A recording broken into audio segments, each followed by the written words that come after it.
야담상회를 찾아주신 선비님들 감사드리옵니다. 야담상회와 함께 즐거운 시간 보내시길 희망해 봅니다. 첫 번째 이야기 시작합니다. 옛날 옛적 조선 중기의 한 한적한 고을에 일찍이 서당 친구였던 오생원과 허초씨가 있었습니다. 이 두 사람은 서로가 기묘하게 대척되는 삶을 살아오고 있었답니다. 오생원은 일찌감치 서책을 붙잡고 있던 시간을 포기하고 장삿길로 우회하여 바닥부터 시작해 종국에는 차곡차곡 알차게 부를 획득하고 비로소 떵떵거리는 알부자가 되어 부족함 없이 지내고 있었지요. 허나 반대로 허초씨는 예전부터 한결같이 책을 곁에 두고 열심히 과거에 정진하였으나 연일 낙방을 거듭하는 통에 가세가 급격히 기울어진 선비였습니다. 비록 지금의 사정은 이리 격차가 벌어진 모양새로 이 두 사람의 엇갈린 모습이 제법 차이가 있다 하지만 늘 지금과 같은 모양새는 아니었습니다. 시간을 거슬러 올라가 보면 어려서부터 매우 영특했던 허초씨는 서당 시절 훈장과 학동들의 칭찬을 달고 지내던 그야말로 신동이라 불리던 아이였습니다. 뛰어난 실력과 더불어 그 성품 또한 올곧고 정의로우니 그의 곁에는 항시 사람들이 모여들었고 늘 인망이 두터운 모습을 보였습니다. 반면 오생원은 큰 두각을 내지 못해 그저 그런 학동 중 하나로 지낼 뿐이었지요. 소시적부터 특유의 꽁한 성격에 기본적으로 질투와 욕심도 심하여 주변 사람들과 잦은 마찰을 빚었고 늘 사람들의 빈축을 사곤 했답니다. 게다가 집안 형편도 여유롭지가 못하였으니 서당 학동들의 공공연한 놀림감이 되어 지내고 있었지요. 실력은 모자랐지만 그 욕심만큼은 어느 누구에게도 지지 않았던 오생원은 어린 마음에 크게 상심하게 되었습니다. 사정이 이렇다 보니 오생원은 늘 어진 성심의 허초씨를 자신의 눈엣가시로 여기며 살아왔습니다. 허초씨가 크게 무언가를 잘못한 것이 없었지만 그를 향한 열등감이 하늘을 찔러 견딜 수가 없을 지경이었지요. 오생원의 그런 마음을 일절 알지 못했던 심성착한 허초씨는 집안이 어려웠던 오생원을 물심양면 아낌없이 도와주곤 하였습니다. 허나 자존심이 대단했던 오생원은 이것마저도 굉장한 치욕으로 다가왔습니다. 허초씨의 조건 없는 경제적인 원조가 자신의 살림에 도움은 되었으나 허초씨에 대한 감사의 마음보다는 열등감만 더 키우는 원인이 되었으니까요. 그는 자신의 집안 형편이 어려워 허초씨의 도움을 받아야 하는 현실이 너무도 비참했습니다. 장성하면 기필코 허초씨를 뛰어넘는 사람이 되어 그의 머리 꼭대기 위에서 복수를 하리라 다짐하며 이를 악물었지요. 오생원의 이런 속마음도 모르는 허초씨는 그저 그를 깊은 친구로 대했고 언제나 제 곁에 두고 힘을 보태주며 지냈습니다. 시간은 점점 더 흐르게 되었고 학동의 신분을 벗어난 두 사람은 어느덧 무럭무럭 성장하여 각자가 가정을 꾸리게 되었습니다. 물론 그러는 동안에도 오생원은 허초씨가 마음에 둔 교수에게 먼저 혼담을 보낸 뒤 그녀를 욕보이고 소박 놓는 것으로 허초씨의 혼삿길을 막아서는 등 금수만도 못한 못된 짓을 서슴지 않았습니다. 그리고 이때부터 시간을 보내면 보낼수록 두 사람의 살림살이 격차가 눈에 띄게 벌어지기 시작했답니다.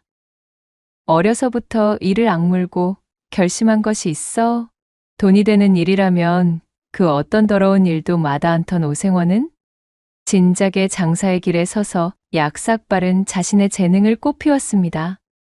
그는 어두운 돈, 눈먼 돈, 더러운 돈 구분 없이 끌어다 모으며 바닥부터 올라와 차곡차곡 부를 축적하고 있었습니다. 돈을 향한 오생원의 집념은 실로 무서울 정도였어요. 그는 두 번 다시 형편이 넉넉지 못한 시절로는 돌아가기 싫다는 듯 악착같이 돈을 쫓고 있었습니다. 그 반면 신동 소리를 들으며 자랐던 허초씨는 중요한 순간의 관문마다 고배를 마시며 토시 신세를 벗어나지 못하는 중이었지요. 이후로는 그 넉넉하던 갓에마저도 점차 기울어만 갔고 어느새 초시라는 허울뿐인 초라한 감투만이 남게 되었습니다. 허초 씨가 그렇게 일이 제대로 풀리지 않고 주춤하는 사이 먼 발치에서 그의 소식에 귀를 쫑긋 기울이고 있던 오생원은 그의 앞에 닥친 불행과 흉사에 날마다 쾌재를 불렀지요. 이거 듣자니 허초시 그놈의 가세가 기울어. 이제는 과거 시험을 보기 위해 한양에 오를 노자조차도 마련하기가 힘들어졌다지? 그거 참 듣던 중 반가운 소리로구먼? 거 아주 꼴 좋다. 오생원은 허초 씨의 몰락이 마치 어릴 적부터 염원해오던 자신의 목표를 이룬 듯 그저 반갑기만 한 것이었습니다.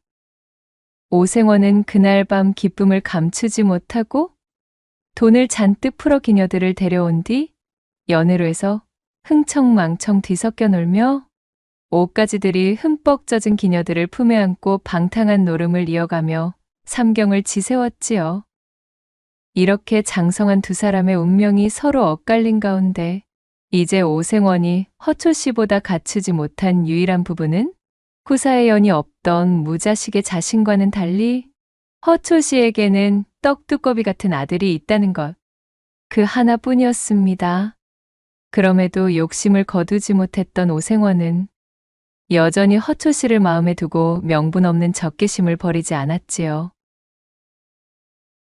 어느 한적한 저녁 나절, 곰방대를 빼물고 마당을 바라보며 여유를 즐기던 오생원의 집에 그간은 코빼기도 비추지 않던 허초 씨가 불쑥 찾아들었습니다. 예상하지 못했던 허초 씨의 방문에 오생원이 눈을 흘기며 귀고만장 비꼬는 투로 입을 열었답니다. 어이구, 이게 누구신가? 그야말로 지체 높은 우리 초시 어르신께서 이 어인일로 이리 누추한 저 오생원의 거처까지 친히 걸음을 다 주셨누. 내일은 해가 서쪽에서 뜨겠구먼 그려? 이 같은 오생원의 빈정거림에도 허초 씨는 화를 내기는커녕 허어 웃으며 그에게 대답하는 것이었습니다.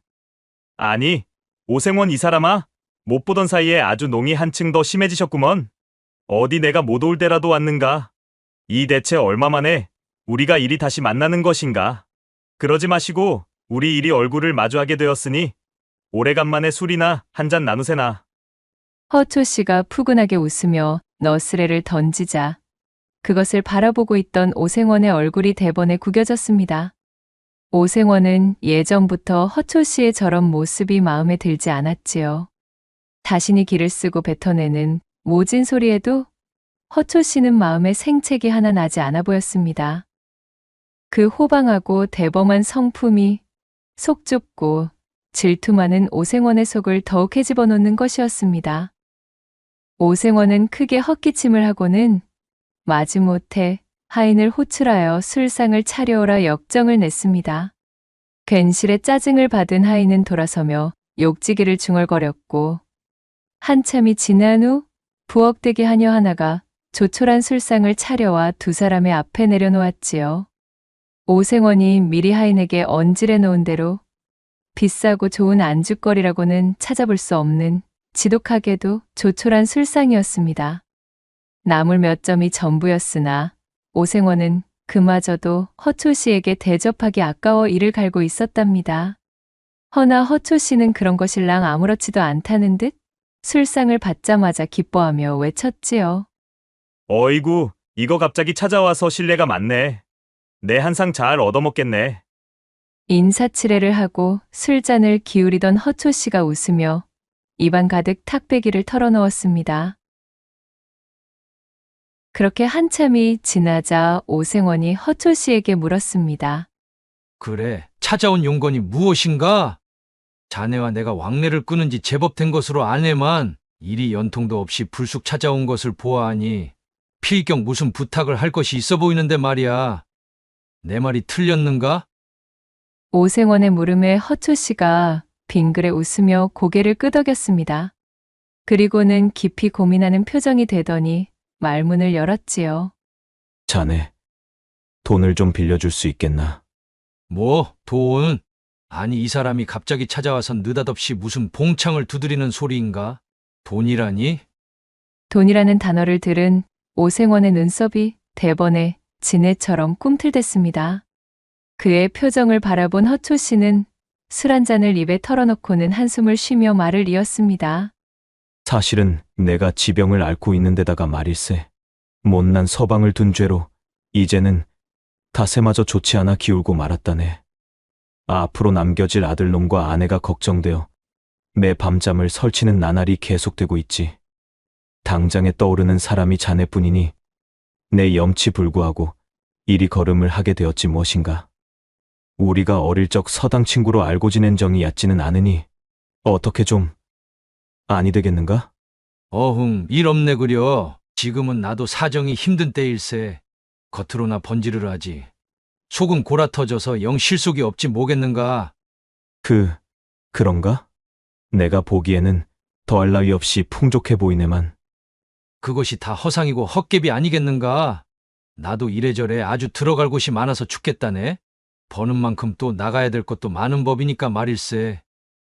오생원은 소시적 자신이 허초 씨에게 받았던 도움은 일절 생각지도 않았습니다. 그저 바로 지금 이 순간 허초 씨가 자신에게 고개를 숙이며 조아리는 상황이 너무나 고소하여 짜릿한 쾌감을 느끼는 것에만 몰두한 그는 잔뜩 거드름을 피우며 중얼거렸지요. 게다가 오생원에게 돈이란 제 목숨보다도 소중한 것이었습니다. 쉽사리 내어줄 리가 만무했지요. 오생원의 매몰찬 대답을 들은 허초 씨는 하는 수 없다는 듯 기운이 쏙 빠진 목소리로 다시 입을 열었어요. 저기, 그렇다면 말일세. 내 아들 자네도 알지? 내 아들놈만이라도 자네가 데려다가 장사를 좀 가르쳐 주시게나.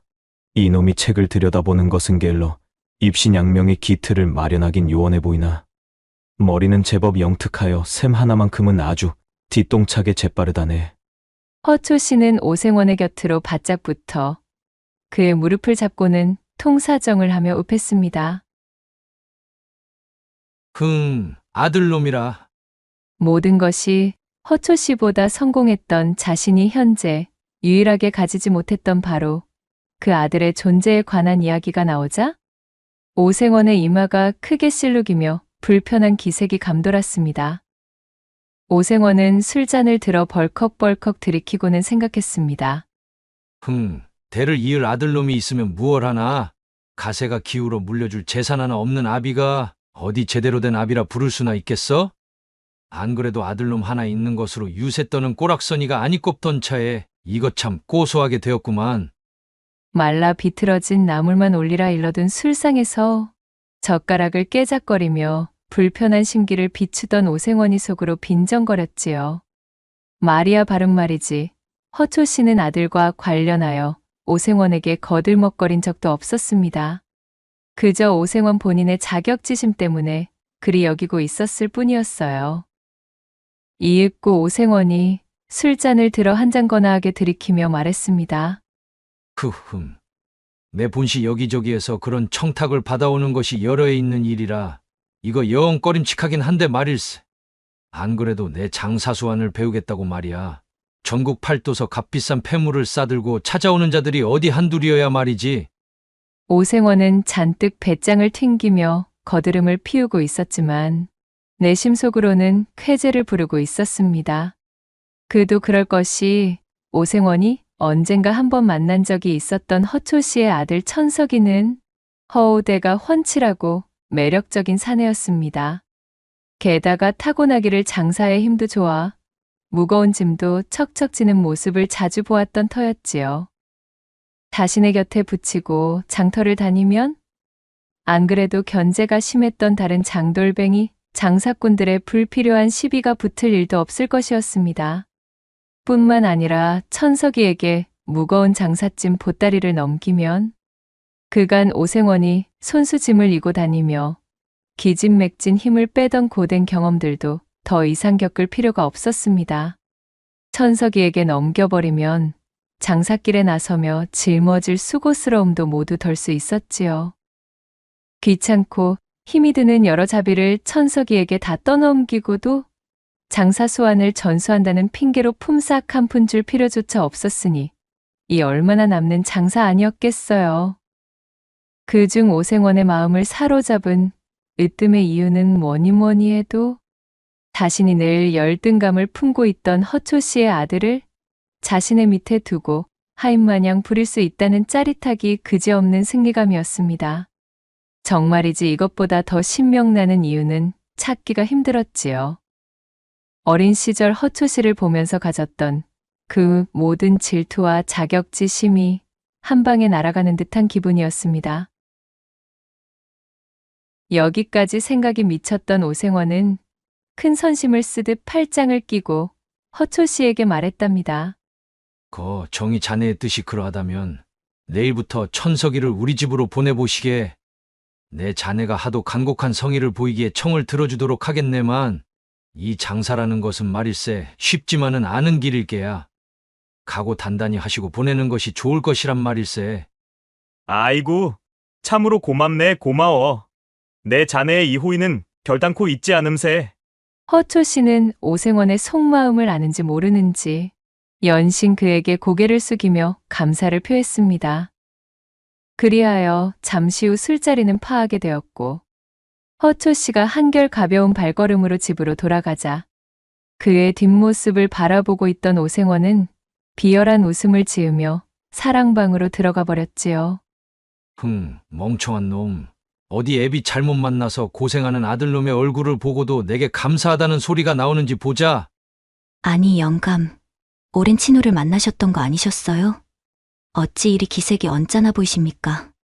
후사를 보지 못해 진작에 쫓아내버린 본처 대신으로 젊고 예쁜 맛에 들인 후처가 오생원에게 다가오며 묻자 오생원이 버럭 성질을 내며 일갈했습니다.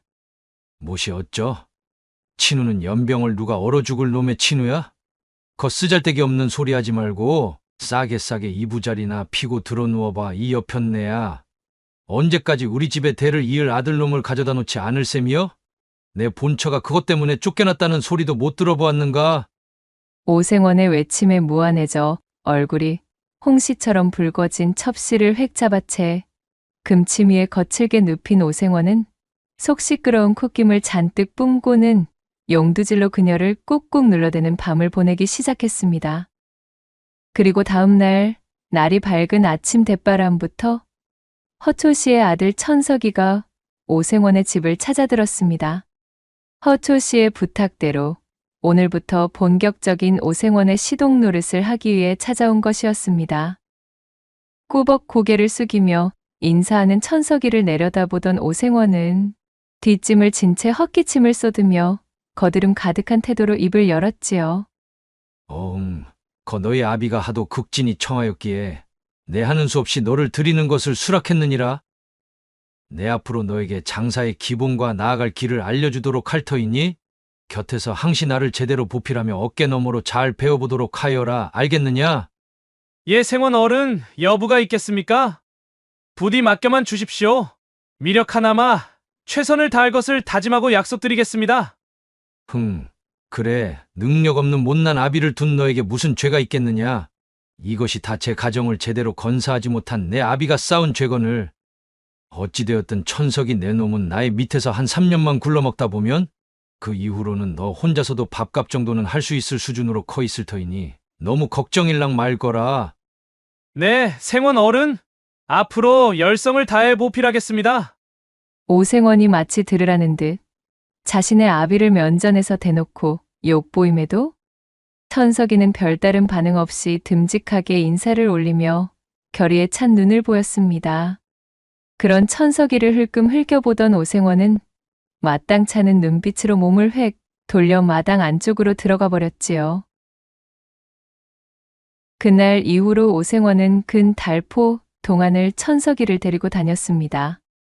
이른바 전국 팔도를 돌아다니는 유랑 장사길에 천석이를 동행시킨 것이었어요. 말이 팔도 유랑 행상이었으나 사실 장사미천이라고는 다름 아닌 오생원의 집에서 직접 만든 조악한 가짜 강장 청심환이나 가짜 해구신 검포, 또한 가짜 기력 보양제 등이었습니다. 그것들을 비싼 상품인양 비단보에 잘 말아 포장하여 괴짝에 차곡차곡 쌓아 올린 것을 천석이에게 짊어지게 하였고, 오생원은 앞장서서 단골 고객들의 집들을 방문하여 기세 좋게 그것들을 팔아댔습니다. 여느 때와 마찬가지로 어느 으리으리한 기와집 앞에 선 오생원은 늘상 왕래하던 사이인 듯 대문을 익숙하게 두드렸지요. 인기척에 하인이 나와 문을 열어주었고, 그렇게 대궐 안으로 들어간 오생원이 집주인과 반갑게 인사를 나누었습니다. 집주인은 그야말로 나이가 지긋한 영감이었지요. 아이고 이보게 오생원, 어찌 이리 걸음이 늦었는가? 내 자네를 기다리느라 눈이 빠지기 일보 직전이었자는가? 어르신, 그간 강령하셨습니까? 그래, 별고는 없었지요. 기사, 제가 항시 공급해드리는 그 강장제를 드시고 별고가 있을 리가 있겠습니까마는. 물론이지. 그렇고 말고. 그나저나 자네, 지난해에 꼭 구해준다던 물건, 이번에야말로 가지고 왔는가? 단단히 기억하고 있겠지. 이번에야말로 반드시 구해놓겠다. 나와 깊이 약조하지 않았는가? 노쇠한 몸으로 장기침을 해대던 영감이 곁에서 부채질을 하며 심드렁이 두 사람의 대화를 듣고 있던 젊은 첩실에게 손짓을 했습니다. 뭔가 중요하고도 비밀스러운, 그러면서도 첩실에게 보여서는 안 되는 거래라도 하는 듯한 낌새였지요. 첩실은 콧방귀를 뀌고는 몸을 돌려 방에서 나가버렸고, 그런 첩실의 엉덩이를 음흉한 눈빛으로 훑던 오생원이 대답했습니다. 어이구, 영감님, 입 아프게 말한들 무엇하겠습니까? 안 그래도 내 이놈을 구해놓기 위해 조선팔도 안 나가본 바다와 안 들러본 섬이 없습지요. 신기하다는 소문이 팔도로 퍼져나가 있는 통에 이 물량이 턱없이 부족하지 뭡니까? 전국서 아저씨가 마른 귀한 물건이지요. 오, 그래. 참으로 고생이 많았네. 어디 좀 보여주시게. 어디 그뿐이겠습니까? 이것을 구해 돌아오는 길에는 해적까지 만나버린 통에 참말로 죽을 뻔하였지요. 이리도 어렵사리 구한 물건이니 가격은 제대로 잘 쳐주셔야 하겠습니다. 자, 천서가 여기 영감님께 우리 물건을 보여드리거라.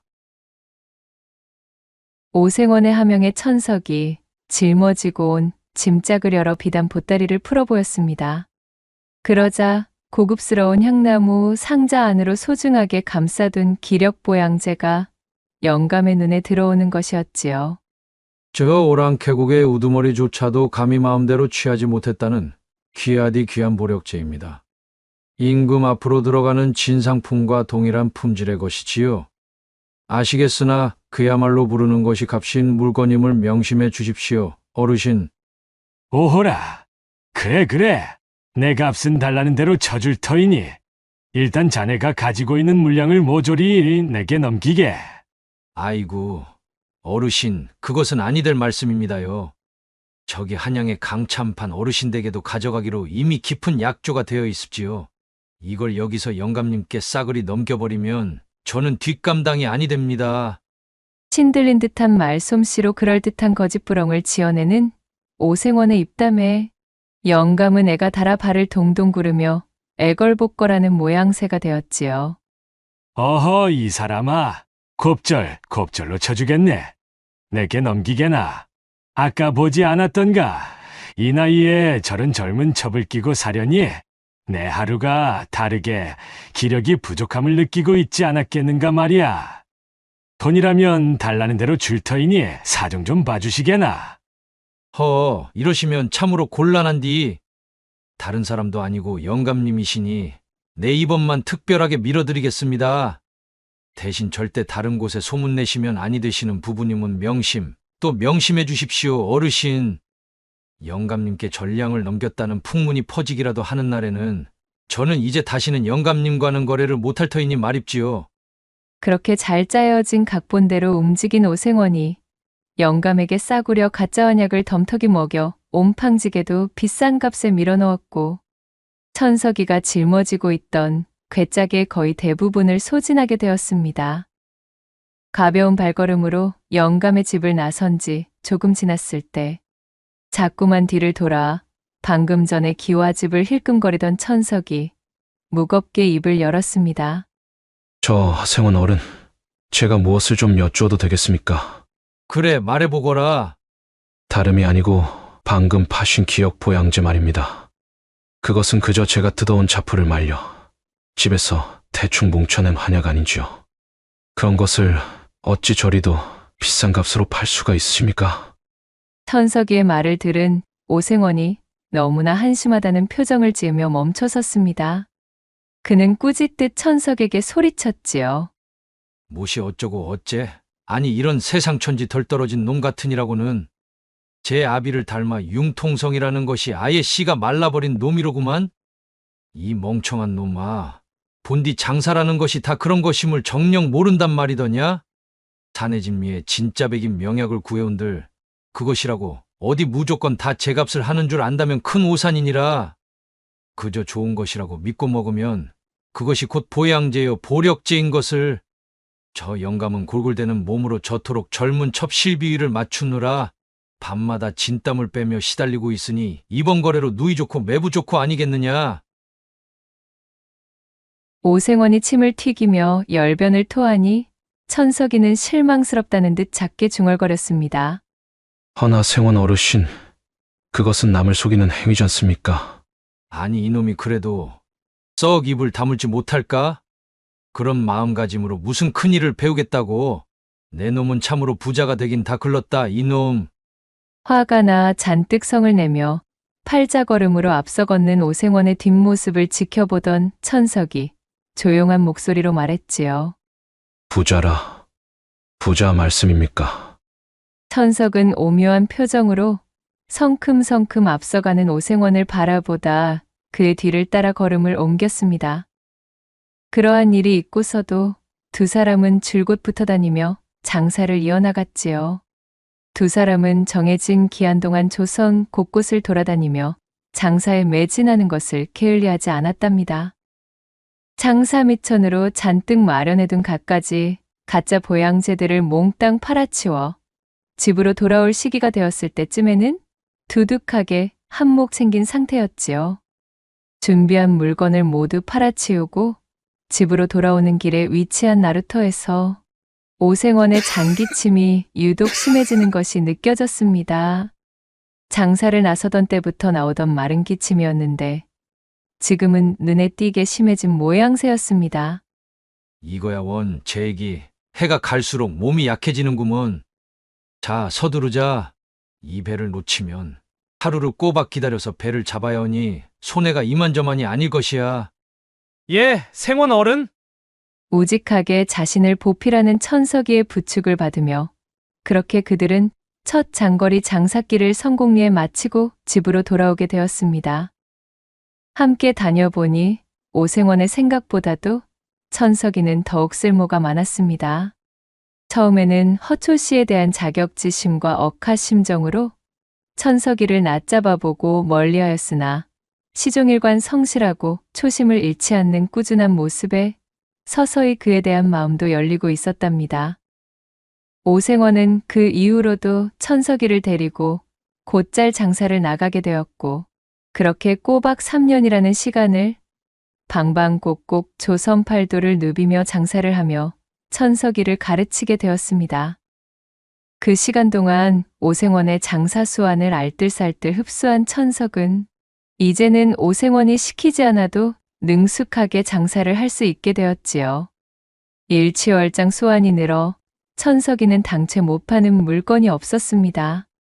어느 날은 목표한 금정보다도 훨씬 더 많은 수확을 올릴 때도 있었으니까요. 그러나 돈만을 바라보며 건강을 돌보는 것에 게을렀던 오생원은 계속되는 험난한 장사의 여정길에 노출되어 나날이 건강이 쇠약해지고 있었습니다.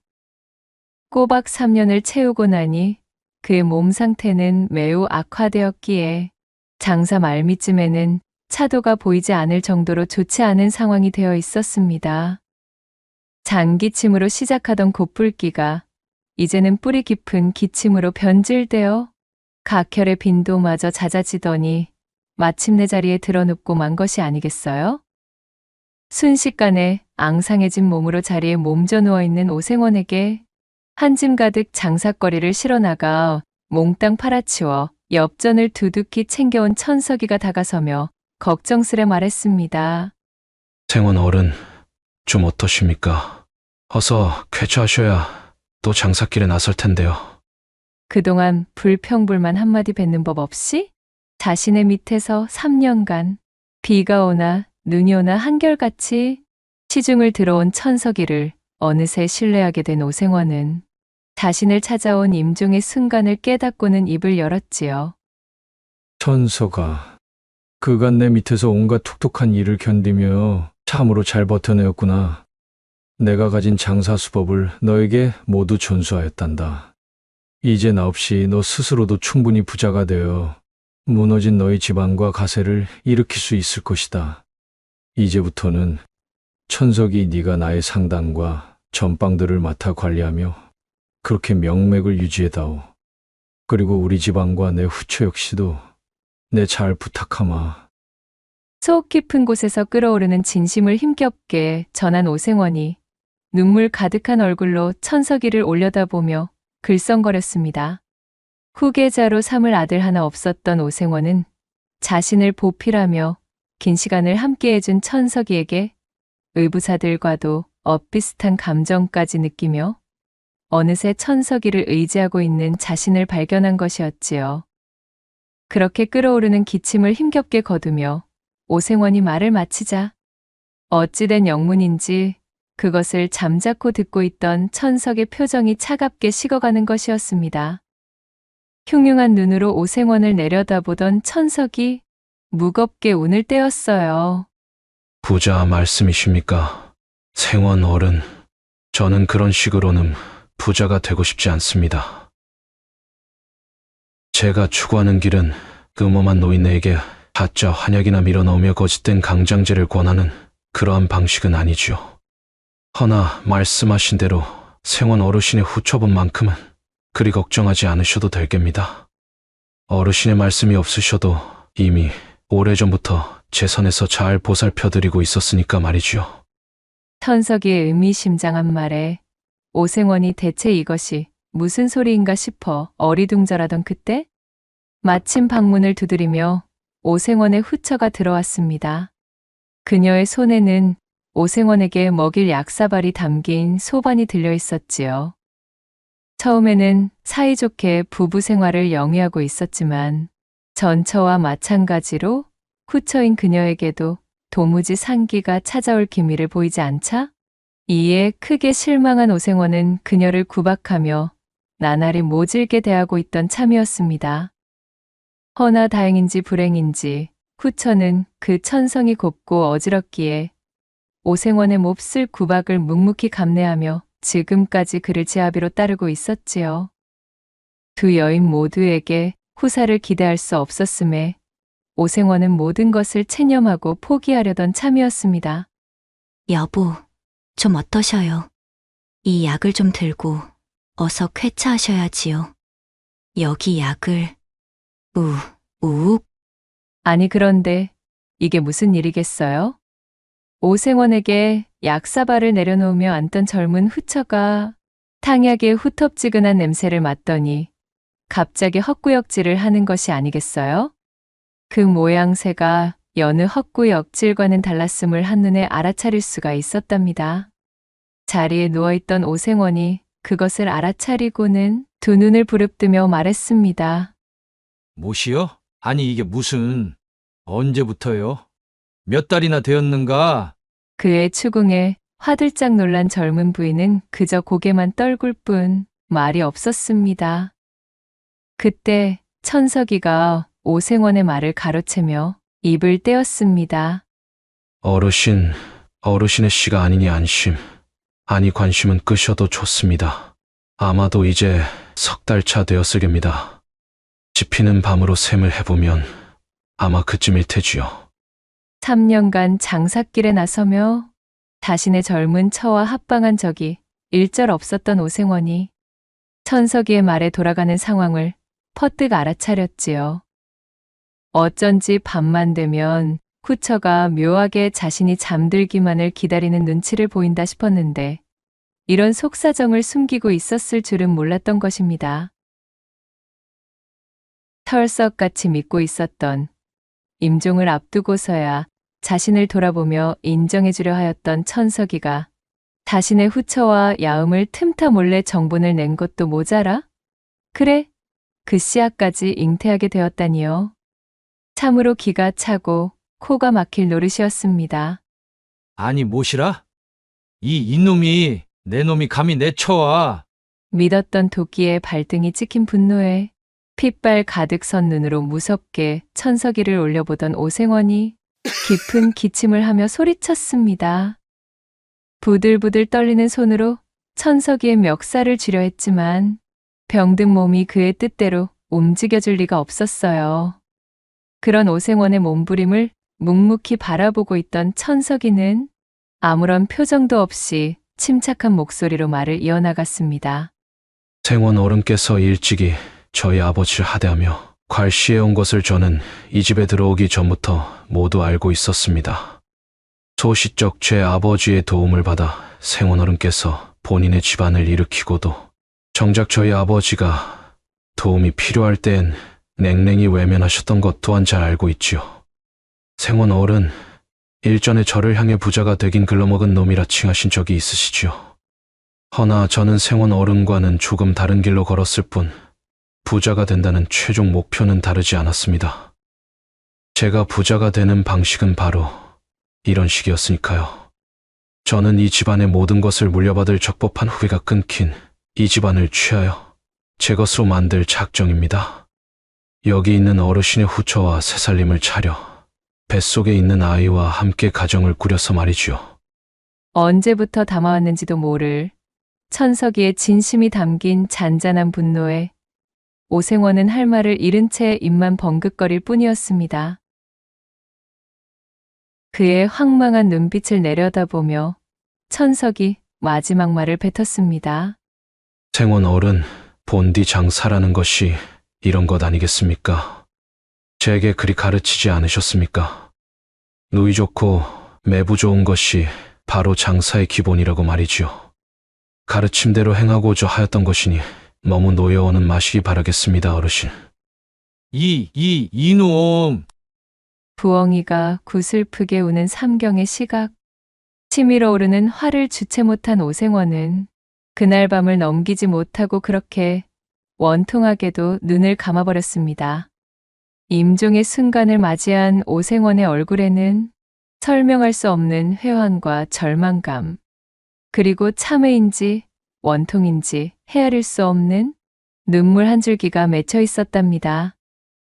대를 이을 자식이 없었던 오생원의 장례를 성대하게 치러준 천석이는 생전 오생원의 부자론에 대한 조언대로 그가 이룬 모든 것을 취하여 투철한 장사꾼으로서의 면모를 유감없이 발휘하였습니다. 자신의 아이를 잉태한 그의 젊은 처와 부부의 가약을 맺고 오생원이 한평생 긁어모은 재산을 손쉽게 차지하여 기울어가던 허초 씨의 가세를 단숨에 일으켰을 뿐 아니라 그간 핍박받으며 모진 구박 속에 살던 후처에게 날개를 달아주어 그녀가 행복할 수 있도록 최선을 다하였고 후처 역시도 자신에게 어질게 대해주는 천석이를 새로운 지아비로 모시며 그렇게 행복한 삶을 꾸려나갔다 전해지고 있사옵니다. 두 번째 이야기 시작합니다. 산세가 요란하게 지저귀는 옛 조선에 번창했던 수도 한양의 창덕궁과 경복궁 사이에 위치했던 북촌. 한양에서 대대로 부귀를 누리며 살았던 양반들이 모여 중심터전으로 삼고 있었던 이곳은 뒤로는 백악산과 인왕산이 자리하고 있었고 앞으로는 청계천이 내다보여 빼어난 경치를 자랑하고 있었습니다. 그리하여 북촌의 양반들은 경치 좋은 산기슭에 정자를 짓고 문학과 예술을 꽃피우며 풍류를 만끽하곤 하였지요.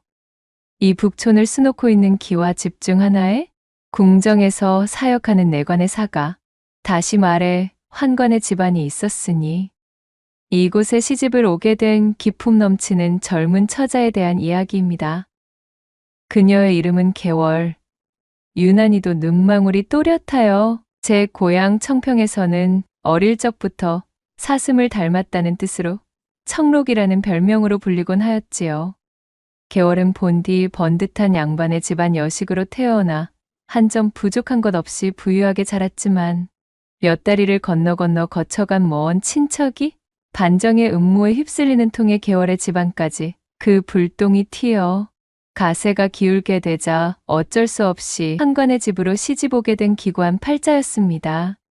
얼씨구, 저기 북촌에 그 많은 양반네들 기와집이 널리고 널렸거늘 하필이면 내 시집안에 시집을 가다니.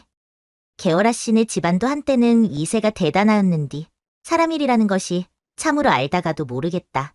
이 말씀입니다요. 5월이 이거사. 그 입 조심 못하겠는 게야. 내가 짓거리고 있는 그런 소리 누가 듣기라도 했다가는 전것인 네 아니 따위는 네 조상님도 못 지켜준다 이거사. 참네, 제가 뭐 틀린 말을 한 것도 아니잖아요? 아 그럼 어쩌겠어. 그 옛날 권세를 떨쳤다 하여도 지금은 쫄딱 망해버린 가문이니 저리 되는 것이지. 그나마 누가 데려간다는 사람이라도 있을 때 보내는 것이 상책이지. 원래 더더러 조심하라고 하더니 청직의 아재도 지금 누가 들으면 솔찬히 오해사기 좋은 말을 잔뜩 뱉고 있는디요? 난생 처음 밟아보는 북촌 땅에서 자신을 향해 날아오는 주변의 수군거림은 안 그래도 풀이 죽어있던 개월을 더욱 갉아먹고 있었습니다. 저들의 수군거림이 물을 만난 고기처럼 아주 신이 났구나.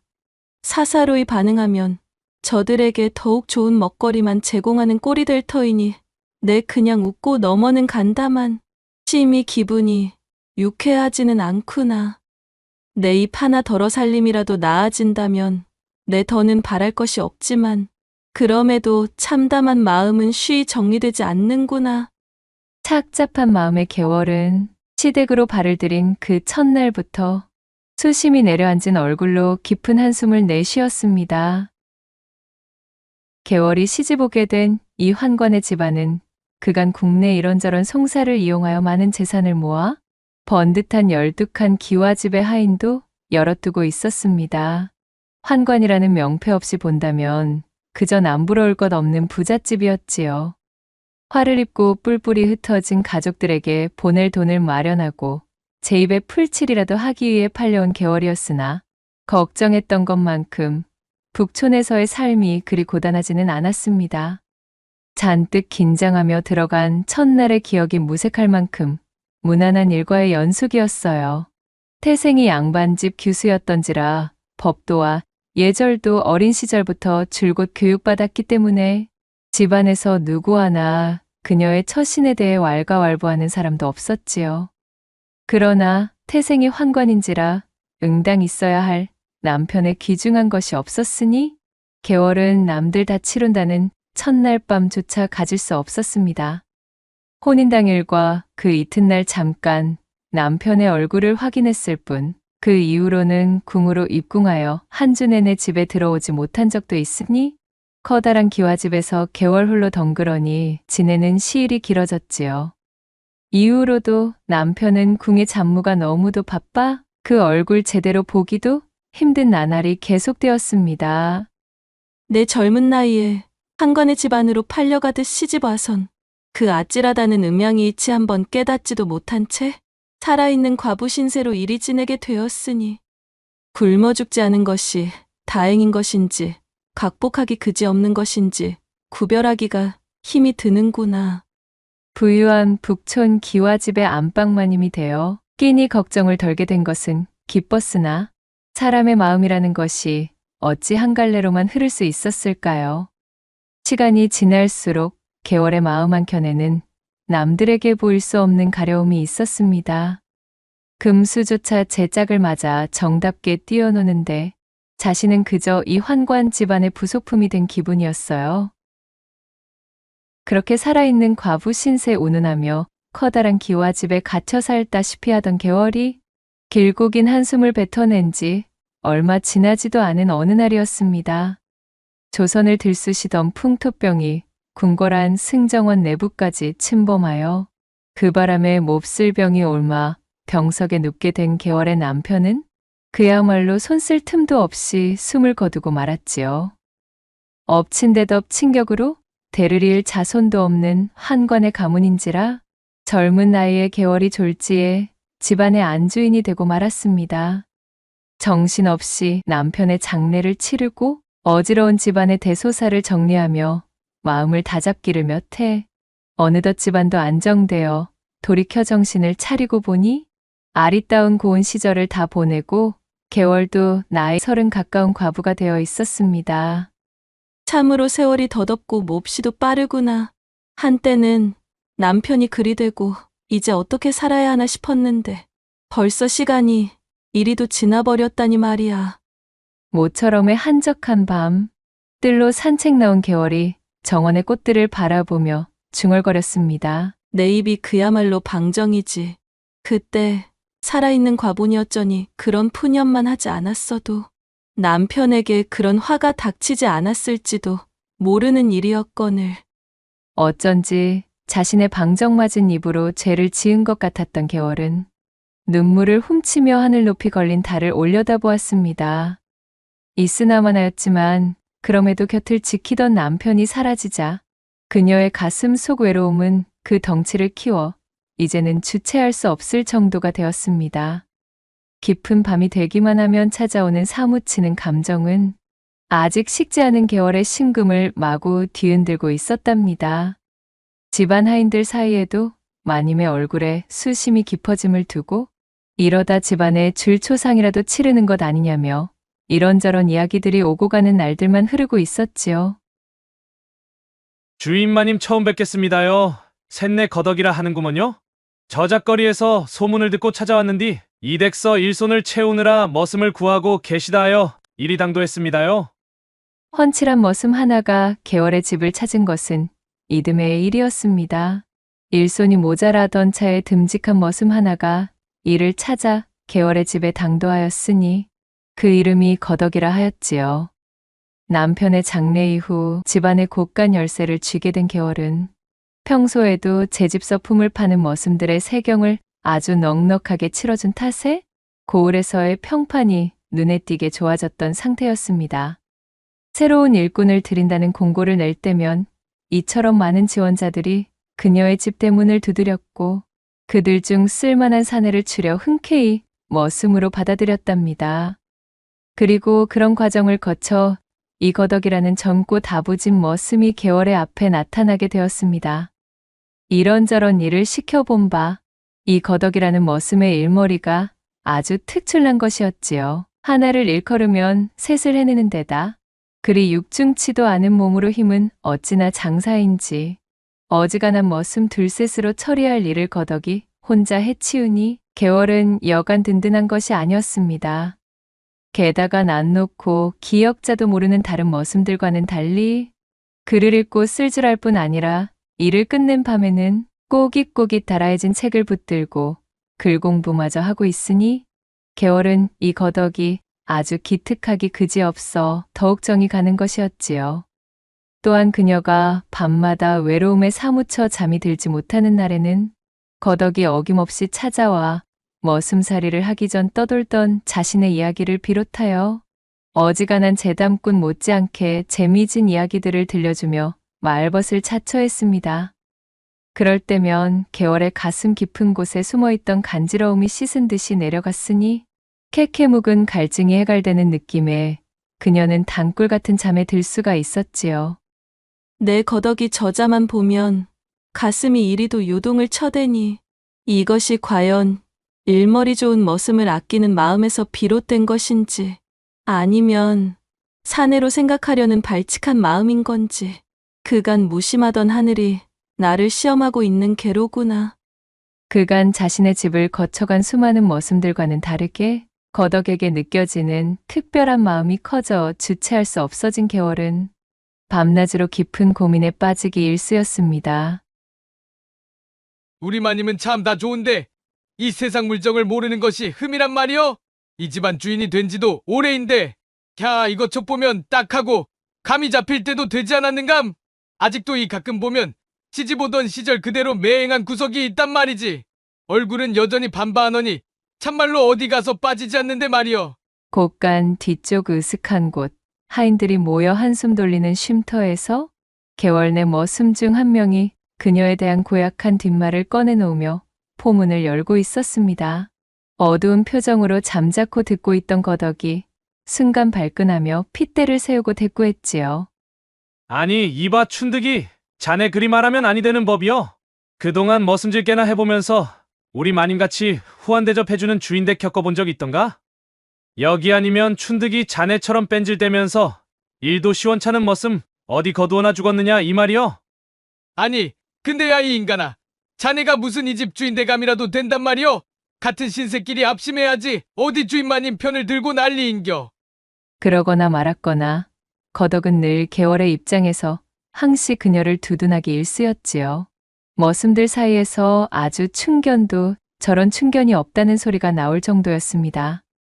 자신을 세경 놓고 부리는 일꾼, 그 이상으로 극진히 대접해주는 개월에게 충심을 넘은 희한한 감정이 싹트고 있었습니다.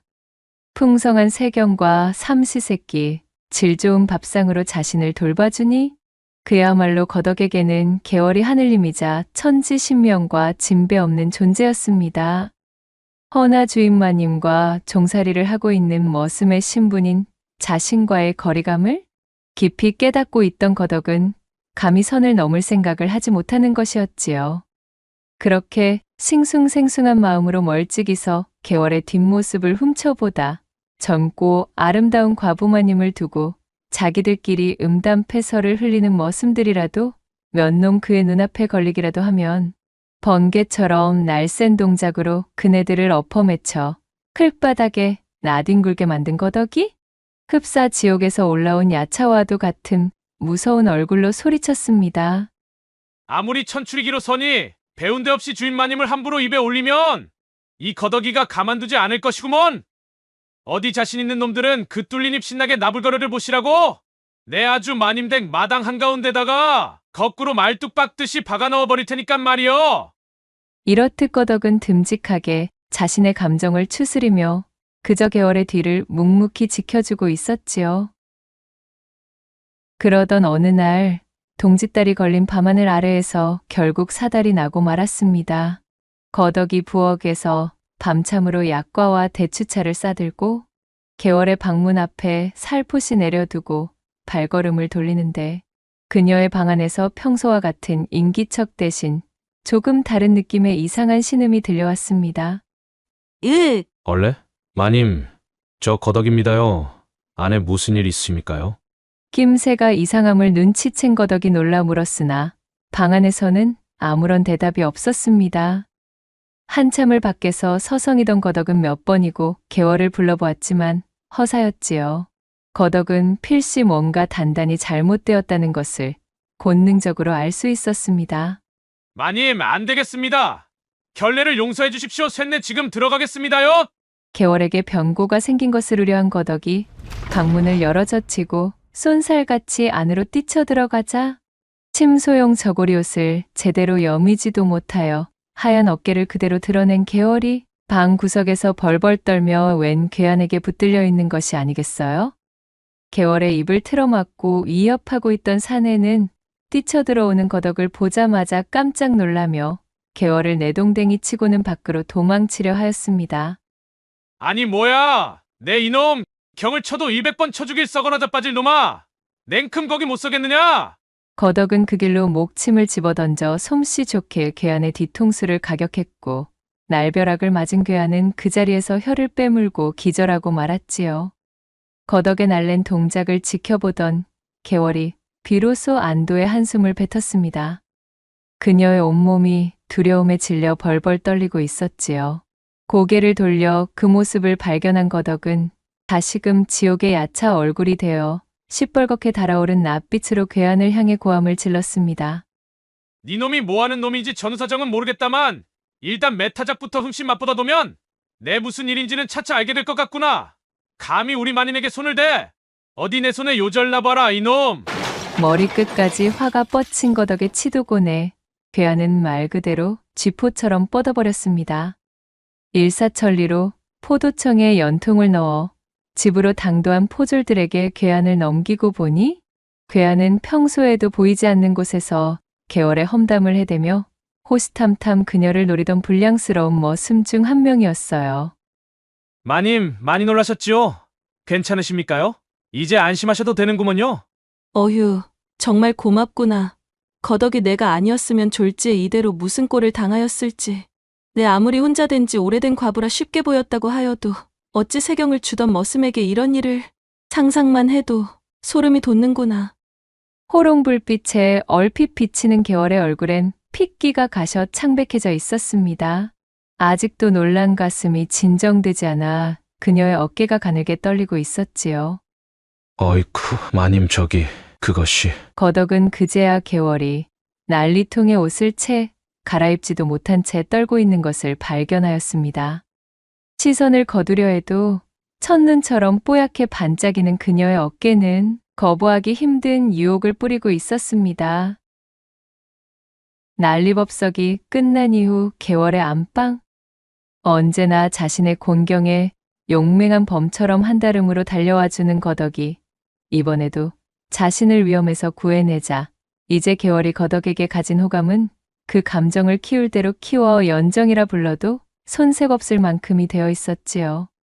괴한을 혼내주느라 풀어헤쳐진 옷구름 사이로 번듯하게 비춰지는 튼실한 가슴팍을 보니 머슴 앞에서 허연 어깨를 드러내놓고 있다는 사실조차 잊을 정도로 개월의 심장이 쿵쾅거리기 시작했습니다.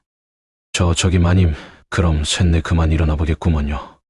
혼절할 뻔하려는 개월을 겨우 안방까지 부축하여 금치미로 누인 거덕이 그제야 정신을 가다듬고 막 몸을 일으켜 나가려는데 뒤에서 개월이 그의 손목을 덥석 잡고 나지기 말했습니다. 저기, 거덕아, 잠시만 나가지 말고 그대로 있거라. 어이구, 마님 어찌 그러십니까? 아래 것들 보면 한바탕 난리가 납니다요. 마음이 진정되셨으면 이제 셋내는 그만 나가는 것이 좋겠구만요. 내 오늘의 부끄럽고 염치 없음은 이 어둠 속에 덮어두고 다시는 들추지 않으마.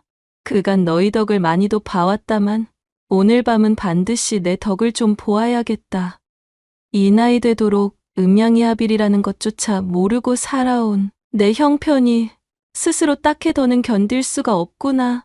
오늘 같은 일이 벌어지는 이유도 주변에서 그런 나를 업신 여기기 때문일 테지. 이대로는 한이 쌓여 내 죽어도 시신조차 썩지 않을 것이니라.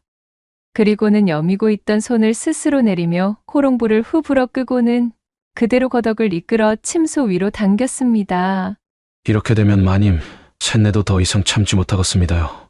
그리하여 혈기왕성한 거덕이 그 두툼한 손으로 개월을 끌어안았고 그날 밤 북촌에서는 드디어 처음으로 음양의 합의를 체험한 개월의 풍악이 온누리에 울려 퍼지게 되었습니다. 그날 이후로 느지막이 음양의 조화로움에 눈을 뜨게 된 개월. 얼굴에는 봄꽃 같은 혈색이 돌고 매사에 웃음이 넘쳐 여유로움과 자비로움이 묻어나니 주변에서도 그런 그녀의 눈에 띄는 변화에 다들 비결을 궁금해하기 시작했지요. 비로소 춘심과 연심이 뒤섞인 사랑에 빠져든 개월은 하인의 눈을 피할 수 있는 곳, 주변의 시선을 피할 수 있는 때라면 지체하지 않고 거덕을 호출하였습니다. 내 필시 천벌을 받게 될지도 모르겠구나. 정녕 이래서는 아니 되거늘. 거덕을 물리고 나서는 언제나 찾아오는 불안함과 자신에 대한 자괴감으로 자책하며 한숨을 토했지만 그것도 그때 잠시뿐이었습니다. 게다가 마음 한편으로는 거덕을 세차게 물리지도 못하여 밤이 찾아오면 속절없이 안방의 문을 슬며시 열어두고는 야음을 타고 주변의 눈을 피해 살금살금 방 안으로 들어오는 거덕의 발길을 모르는 척 내치지 못하였지요. 그렇게 둘만의 비밀이 차곡차곡 쌓이는 오묘한 시간이 흐르고 흘렀습니다. 꽃 피고 새 울고 햇살과 바람이 어우러지고 그러다 낙엽과 함께 어느덧 눈발이 펄펄 휘날리는 한겨울이 당도하였지요. 누군가 북촌의 대궐, 개월의 집 대문을 두드리는 소리가 들렸고 문이 열리자 눈매가 날카로운 낯선 선비 하나가 보따리를 들고 과부 개월의 앞에 나타난 것이었습니다.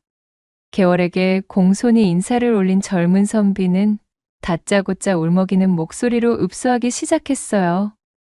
이 북촌 땅에 도의를 중시하고 어려운 자를 내치지 않는 의로운 여주인이 있다는 소문을 익히 들어왔습니다. 듣던 대로 굉장한 미인이시군요. 어허, 이거 제 소개가 늦었습니다. 소인으로 말씀드리자면 남촌자락 너머에 기거하는 민기태라 하옵니다. 염치불구 이리 찾아오게 된 연유를 조금 말씀드리자면 실은 아버님이 덜컥 옥에 갇히신 뒤 그만 집안이 풍비박산나고 말았지요. 연로하신 아버님께서 들어도 본 적 없는 죄목을 덮어쓰고 아무런 이유도 모른 채 관가로 끌려가신 지가 벌써 한 달이 넘었습니다. 이 추운 엄동설 안에 옥살이 중이신 아버님 생각에 자신을 민기태라 밝힌 선비는 서름에 복받쳐 말을 잇지 못하고 닭똥 같은 눈물을 보이며 어깨를 들썩였습니다. 그의 사연이 못내 안타까웠던 개월이 민기태를 위로하며 도닥이자 그는 하던 말을 이어갔습니다. 어느 날 이방이 찾아와 600냥만 내면 아버님을 풀어주겠다는 전원을 던지고 갔습니다. 허나 기울어진 집안 형편에 그만한 거금을 마련할 길이 없었지요. 그리고 잠시 하던 말을 멈춘 민기태는 지참한 보따리를 개월의 앞에서 풀어보였습니다. 풀린 보따리 안에서는 휘황찬란한 금구슬이 금빛 자태를 드러냈어요.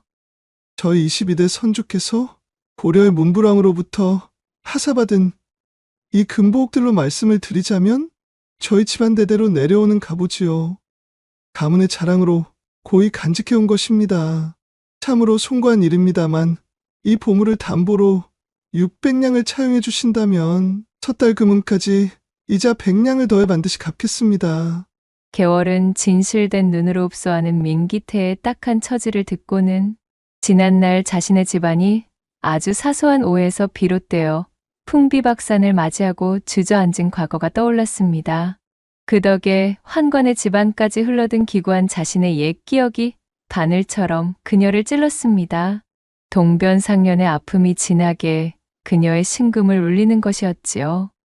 그녀는 앞뒤 잴 것도 없이 두말 않고 차용증서와 함께 선뜻 600냥을 내어주었답니다.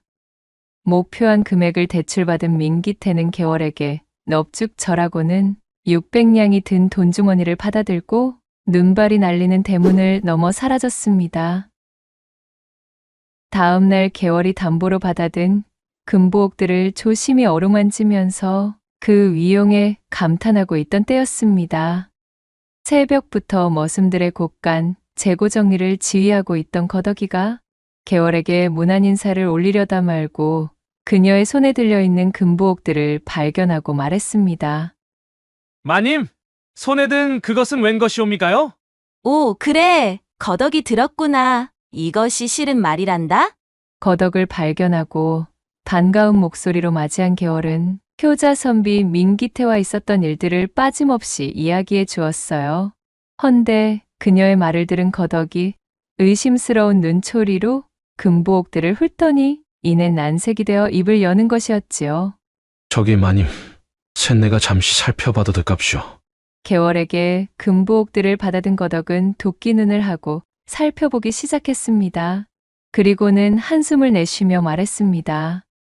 마님, 쇳내의 지식줄이 얄팍하긴 하나 고려의 왕조에 그러한 왕명은 없었습죠. 게다가 이것이 그리 값진 물건이고 어차피 600냥을 차용할 작정이었다면 그냥 이 보물들을 600냥 대신 이방에게 바로 넘겼으면 되는 일을 어찌 귀찮게 엽전으로 바꿔갔겠습니까요.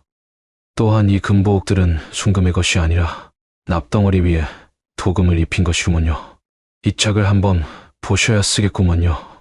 거덕이 손가락으로 가리키는 곳을 살펴보니 거뭇거뭇 잡금 속에 빛이 올라오며 금박이 벗겨진 부분이 보였습니다. 그제야 사기꾼 선비에게 속았음을 깨달은 개월은 화들짝 놀랐지요. 그녀는 뒤늦게 집사를 호출하여 급히 남촌으로 보낸 민기태를 찾으라 일렀습니다. 하지만 사기꾼이 어디 자신의 거처를 바른 대로 이야기했을 턱이 있을까요? 소득 없이 돌아온 집사의 보고를 받은 개월은 충격으로 자리에 드러눕고 말았습니다.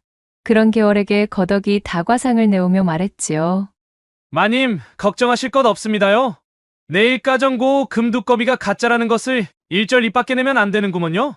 쇳내에게 좋은 수가 있으니께 이놈 거덕이만 믿고 계셔보셔요. 이튿날 이른 새벽녘이 다 되자 거덕은 준비해두었던 밧줄로 마님인 개월을 꽁꽁 묶었습니다. 마님, 좁게 불편하시겠지만 잠시만 버티고 계시면 됩니다요.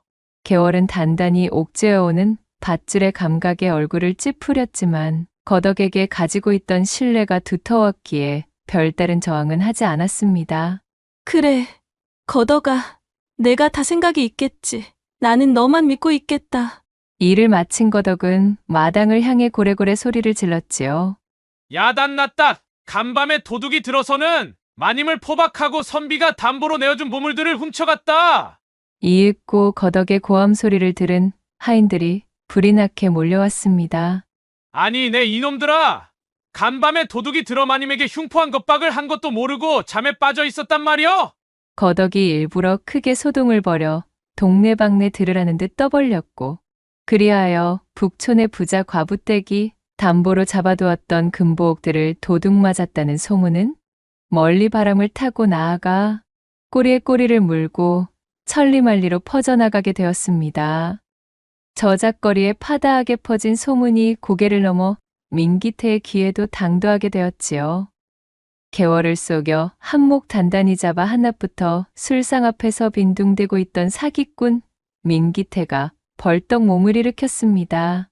어쭈, 이것 좀 보게. 잡고 있던 담보 물건을 도둑 맞았다니. 이게 웬 횡재인가? 이걸 빌미로 살살 긁어 금보옥 값을 물어내라 쪼아대면 그야말로 부르는 것이 값 아니겠냐 이거야. 하늘이 나를 돕는구먼. 이참에 잃어버린 가짜 갑오값으로 한. 어디 보자. 그래, 만냥은 뜯어내야 되겠구만.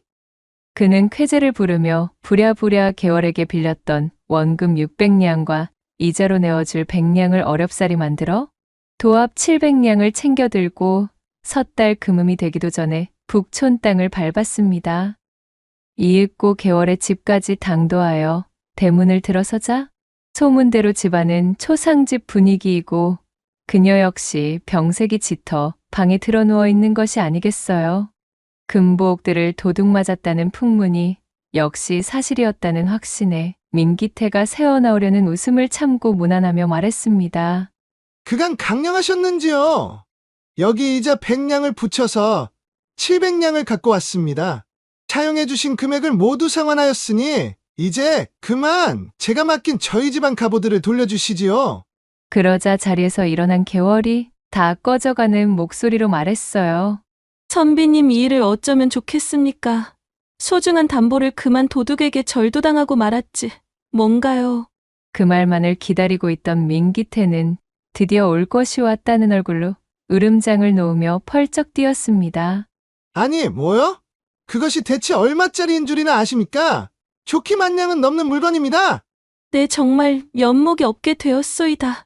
여러 말 하실 필요 없고 당장 잃어버린 저희 집안 갑오값으로 만냥을 내어주시든 아니면 관하로가 사또 앞에 서시든 하시지요. 그러자 문 밖에서 그 말을 듣고 있던 거덕이 아주 잘 만났다는 듯 몽둥이를 들고 들어왔습니다. 어안이 벙벙해진 민기태가 두리번거리며 상황을 파악하려는데 거덕이 이를 드러내고 웃으며 말했습니다. 얼씨구, 그래 이 선비님께서 사또 앞으로 가자신답지요? 그래, 거덕이 들었구나. 이 사기꾼 선비님께서 사또 앞으로 가자시는구나. 내 생각은 어떠하느냐? 그거 참 듣던 중에 반가운 말이구먼요. 여기 그 가짜 가보나 불행이인지 금보옥 모시기인지를 가지고 왔으니 요것과 함께 가면 쓰겠구먼요. 거덕이 민기태의 눈앞에 가짜 금보옥들을 집어던지면서 말하자 도둑 맞았다는 물건이 버젓이 자신의 앞에 등장한 것을 본 민기태의 얼굴이 대번에 허옇게 질렸습니다. 한바탕의 소동극이 끝이 나고 거덕의 훌륭한 꾀 덕분에 민기태를 포도청에 넘긴 뒤 잃어버린 원금과 이자까지 고스란히 받아낼 수 있었던 개월. 그녀는 거덕에게 가지고 있던 막연한 연심을 더 이상 숨기지 않았습니다. 하인들의 눈을 피하거나 주변 사람의 눈을 피하지 않게 된 것이지요. 현명하게 대처하여 큰 금액의 손실을 초래할 수도 있었던 일까지 이렇듯 번듯하게 처리해 주었으니 개월의 입장에서는 이토록 건실한 남자를 더 이상 외면할 이유가 없었던 것입니다. 그 길로 개월은 살림을 합쳐 거덕에게 안방을 내어주게 되었고 성대하게 혼례까지 올리게 되었지요. 머슴과의 재가를 두고 고을 사람들이 수근거리기도 하였지만 두 사람에게 그런 사소한 잡음 따위는 전혀 문제되지 않았습니다. 자신들이 펼쳐갈 인생은 오로지 자신들의 것이었기에 그 누구도 대신 살아주지 않는 자신의 인생에 대해 왈가왈부 떠들어대는 주변인의 고나리는 귀담아 들을 필요가 없다고 느낀 것이지요. 이후로 거덕은 개월의 남편이 되어 그녀를 지극정성으로 보살피며 제 인생에서 맞이한 보물처럼 아껴주었습니다. 개월 역시도 거덕을 서방님으로 맞이하여 전에 없던 안정감을 느끼며 이제서야 비로소 제 삶의 행복을 되찾은 기분이었어요. 두 사람은 국촌의 명물이 되어 금슬좋기로 제일 가는 부부로 평생토록 연을 다하였다는 후문이 옵니다. 낭독해드린 이야기가 선비님들 마음에 드셨다면 구독과 좋아요, 댓글로 야담상회를 응원해 주셔요. 늘 잊지 않고 야담상회를 찾아주시는 여러분들 시청해 주셔서 참으로 감사하옵니다.